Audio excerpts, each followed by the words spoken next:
To buy Bitmart. Start by understanding what Bitmart is, which is a cryptocurrency exchange platform that allows users to buy, sell, and trade various digital assets.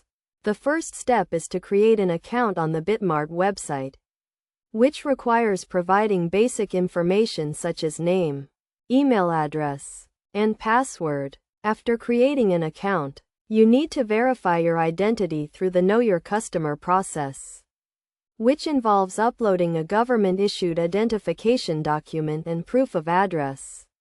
This step is crucial for security and compliance purposes. Once your account is verified, you can deposit funds into your Bitmart account using various payment methods such as bank transfers, credit cards, or other cryptocurrencies.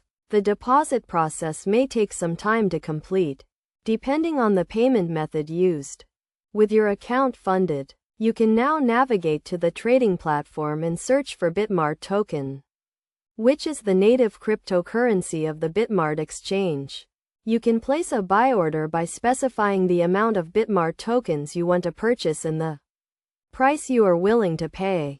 It is essential to understand the different types of buy orders, including market orders, limit orders, and stop-loss orders. Market orders allow you to buy Bitmart tokens at the current market price, while limit orders enable you to set a specific price at which you want to buy. Stop-loss orders help you limit potential losses by automatically selling your assets when they reach a certain price. After placing your buy order, it is crucial to monitor your investment and adjust your strategy as needed. You can do this by tracking the performance of Bitmart tokens, staying up to date with market news and trends, and adjusting your buy or sell orders accordingly.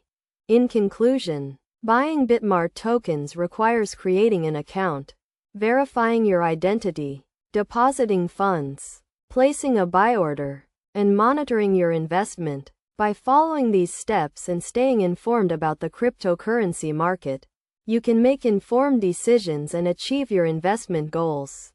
Always remember to prioritize security, use reputable exchange platforms, and never invest more than you can afford to lose.